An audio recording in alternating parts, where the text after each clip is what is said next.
दिन की पहली वीडियो किसी बड़ी जियोपॉलिटिकल घटना के बारे में नहीं है, बल्कि आपको इस चीज का एहसास दिलाने के बारे में है कि भारत ने जियोपॉलिटिक्स में क्या मुकाम हासिल कर लिया है और भारत की क्या ताकत है और हमारा भविष्य कितना उज्जवल होने वाला है। सबसे पहले तो मैं आपको बता दूं कि जब एक देश दूसरे देश के लिए एक एम्बेसडर अपॉइंट करता है, एम्बेसडर की नियुक्ति करता है, तो उसको अपने देश की सरकार और हेड ऑफ स्टेट जैसे पीएम या प्रेसिडेंट द्वारा एक लेटर ऑफ क्रेडेंशियल्स दिया जाता है।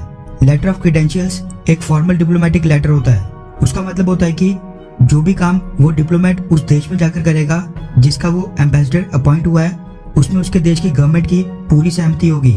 उसको अपने देश की गवर्नमेंट द्वारा रिप्रेजेंट करने की पावर्स भी दे दी गई हैं।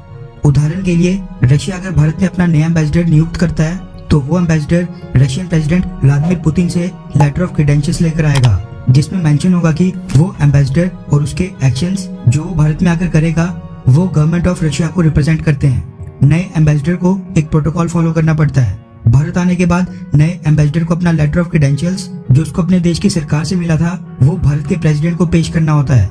किसी भी देश में अपॉइंटमेंट के समय एम्बेसडर 2 लेटर ऑफ क्रेडेंशियल्स लेकर आते हैं। एक अनसील्ड कॉपी होती है जो उस देश में पहुंचते ही उस देश के फॉरेन मिनिस्टर को देनी होती है ताकि वो वहां पर पहुंचते ही अपना काम शुरू कर सके, और जो ओरिजिनल सील्ड कॉपी होती है वो एक प्रोटोकॉल और सेरेमनी के तहत पर्सनली अपने हाथों से उस देश के हेड ऑफ स्टेट को देनी होती है। पिछले कुछ दिनों से मैं आपको कई बार बता चुका हूँ कि रशिया ने भारत में अपने नए एम्बेसडर डेनिस अलीपोव को नियुक्त किया है। डेनिस अलीपोव के साथ साथ भारत में रिसेंटली कुछ और देशों ने भी भारत में अपने नए एम्बेसडर नियुक्त किए हैं। रशिया के साथ साथ कनाडा, इंडोनेशिया, मलावी, अल्जीरिया। पिछले कल राष्ट्रपति भवन में इन सभी देशों के लिए लेटर ऑफ क्रेडेंशियल सेरेमनी का आयोजन किया गया था, जिसमें इन 5 देशों के नए एम्बेसडर्स को जो इनके अपने देश की सरकार से इनको लेटर ऑफ क्रेडेंशियल्स मिले हैं वो भारत के प्रेसिडेंट श्री रामनाथ कोविंद को पर्सनली खुद ही पेश होकर प्रेजेंट करने थे। इस ऑफिशियल सेरेमनी में इंडिया ने इन 5 देशों द्वारा अपॉइंट किए गए एम्बेसडर्स को उनके देश के रिप्रेजेंटेटिव्स के रूप में मान्यता दे दी है और उनकी नियुक्ति स्वीकार कर ली है। बाकी 4 देशों के एम्बेसडर्स और डिप्लोमेट्स के साथ जब हमारे प्रेसिडेंट श्री रामनाथ कोविंद जी मिले तो उन सबने प्रेसिडेंट रामनाथ कोविंद जी का फॉर्मल तरीके से अभिवादन किया, उनको फॉर्मल तरीके से ग्रीट किया।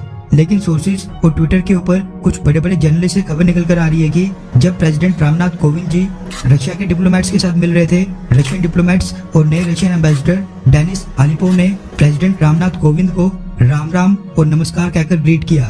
बिल्कुल ठीक सुना आपने, राम राम और नमस्कार। सबूत के तौर पर वीडियो में आप खुद ही सुन और देख सकते हैं।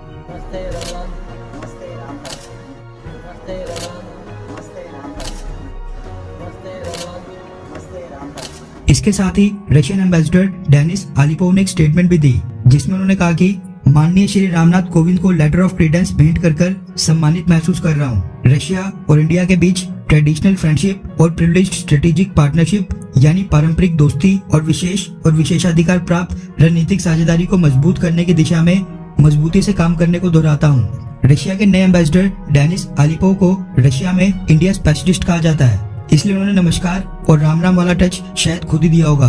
उनको भी पता है कि भारत के अंदर क्या डायनामिक्स है और रशिया के फेवर में इंडियंस का सपोर्ट कैसे हासिल करना है। खैर, रशियन डिप्लोमेट्स का नमस्ते और राम राम आपको कैसा लगा नीचे कमेंट करके अपनी राय जरूर बताएं।